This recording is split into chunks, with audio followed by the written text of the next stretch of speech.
জি আমাদেরকে দেন দেন সকলে একবার মুখ খুলেন আল্লাহর রাস্তে আমার দিকে তাকান। তাহলে এখন কি করা যাবে?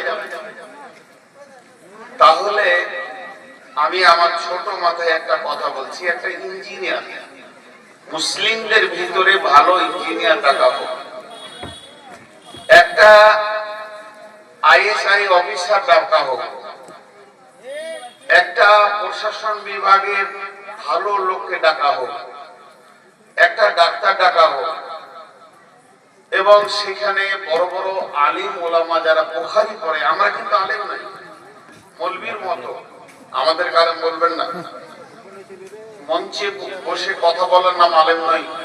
এগুলো প্রোগ্রাম সাজালে মাস্টাররাও বলতে পারবে। কিছু মাদ্রাসার মুখ দেখানি বক্তব্যের মেরে বেড়াচ্ছে এবং ফতোয়া দিচ্ছে উল্টো পাল্টা, আমরা ফতোয়া দিই না।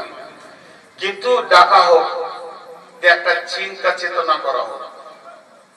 গত কয়েকদিন আগে ফেসবুকে দেখলাম প্রকাশ্যে বলছে তোমরা তালোয়ার নিয়ে বের হো, আবার বলছে শুধু তালোয়ার নয়, ঘরে যটা লোক তটা তালোয়ার রাখো, প্রয়োজন হলে আরো। ওইদিকে যেন আমাদের মাথাটা ঢুকে না যায়।